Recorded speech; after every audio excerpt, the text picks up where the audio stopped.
Ang nilalamang aralin sa video na ito ay una, talasalitaan, ikalawa, ang alamat ng Ilog ng Maguindanao na isinulat ni Mubarak M. Tahir, ikatlo, mahahalagang tanong at sagot ukol sa alamat.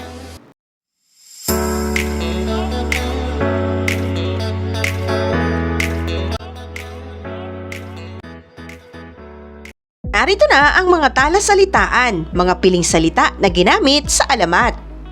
Unang bilang, ninanais, kagustuhan. Ikalawa, pinamumunuan, sinasakupan. Ikatlo, natatanaw, nakikita. Ikaapat, lumitaw, lumabas. Ikalima, namamalagi o nananatili. Iyong pakinggan ang salaysay at sabayan ang pagbabasa ang alamat ng Ilog ng Maguindanao na isinulat ni Mubarak M. Tahir. Sa bayan ng Tapatan, may isang magandang dalaga na ang pangalan ay Pulang. Siya ay nag-iisang anak ni Dato Simagansang, ang hari ng Tapatan. Maraming nagkakagusto kay Pulang dahil sa kanyang angking kagandahan, kabaitan at ang hindi nito mapagmataas. Siya rin ay tinatawag ng mga taga-Tapatan bilang bidadari, ang tawag sa dalagita ng paraiso. Ang lahat ng ninanais si Pulang ay ibinibigay sa kanya ng kanyang amang hari. Isang araw, dumating ang hari ng Midtimbang na si Dato Simakwil. Siya ay may anak na binata na nagngangalang Sumawang. Sumama si Sumawang sa kanyang amang hari. Naparito kami, Dato Simagansang, dahil sa nais asawahin ng aking anak ang iyong anak na si Pulang, gaya ng napag-usapan natin, ang hayag ng dumating na hari. Ang ipinahayag ni Dato Simagansang ay narinig ni Pulang. Nagulat siya sa kanyang naririnig. Hindi nito alam kung ano ang kanyang gagawin. Wala pa siyang balak magpakasal at wala siyang nararamdaman para sa anak ng hari na si Sumawang. Kahit matagal na niya itong naririnig, hindi alam ni Pulang na ipakakasal siya kay Sumawang nang sa ganoon ay lumawak ang kanilang kahariang pinamumunuan. Ngayon Pulang ay ipapaasawa kita kay Sumawang. Parehas lang naman at mag-aasawa ka rin. Kaya siya na ang ipapaasawa ko sa iyo, ang wika ng amang hari ni Pulang. Ngunit ayaw ko pa mahal na amang hari.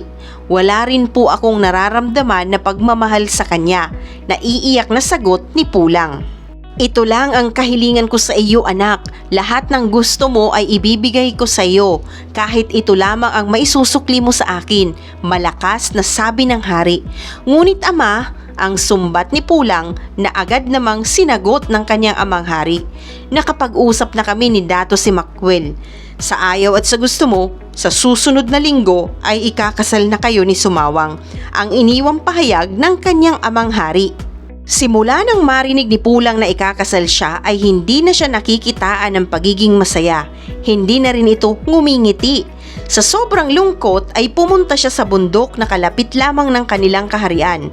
Natatanaw niya ang kabilang bundok na pinamumunuan ng ama ng kanyang mapapangasawa. Umupo siya sa malaking bato. Hindi niya namamalayan ay napaluha na lamang siya. Iniyak niya ang lungkot ng kanyang nararama. Umiyak siya ng umiyak. Sa kanyang pag-iyak ay pumapatak ang kanyang mga luha sa pagitan ng dalawang bundok.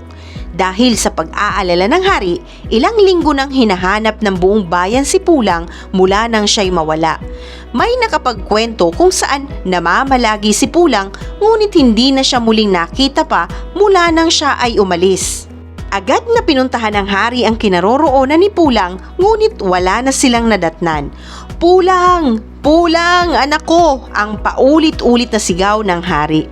Umuwi ang hari na hindi niya kasama ang kanyang anak. Labis-labis ang kanyang pagsisisi at pagdadalamhati. Di nagtagal ay iniwan ng hari ang kanyang bayan at hindi na muling nagpakita pa. Pagkawala ni Pulang ay may isang bukal na tubig na lumitaw sa pagitan ng dalawang bundok kung saan huling nakita si Pulang at kalaunay naging ilog. Ito ang mga luha ni Pulang na natipon sa kanyang pag-iyak. Tinawag ng mga Maguindanaoan ang ilog na Pulangi. Magpahanggang ngayon, ang Ilog ng Maguindanao ay nakatutulong sa pang-araw-araw na pamumuhay ng mga Maguindanaoan tulad ng pangingisda at pagsasaka. Iyong napakinggan ang salaysay ng alamat ng Ilog ng Maguindanao. Dumako naman tayo sa mga mahahalagang tanong at sagot ukol sa alamat. Narito na ang unang tanong. Ano ang paksa ng alamat na binasa? Ang alamat ay tungkol sa isang dalagang nagngangalang Pulang na ipapakasal sa anak ng dato na hindi niya iniibig. Dahil sa kasunduan ng kanilang mga magulang, nais ng kanyang ama na ipakasal siya sa anak nito kahit labag sa kanyang kalooban. Dahilan upang umalis si Pulang sa kanilang tahanan at hindi muling nakabalik pa. Sa labis na kalungkutan, sa lugar kung saan siya umiyak ng umiyak ay may tumubong bukal at naging ilog. Sa kasalukuyan, ang ilog ay malaking pakinabang at tulong sa mga mamamayan ng Maguindanao. Narito naman ang ikalawang tanong tungkol sa alamat. Ano ang tunggalian sa binasang kwento?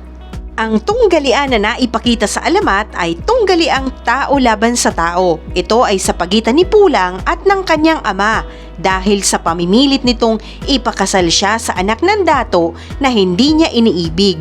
Labag ito sa kanyang kalooban at hindi niya ito sinasang-ayunan.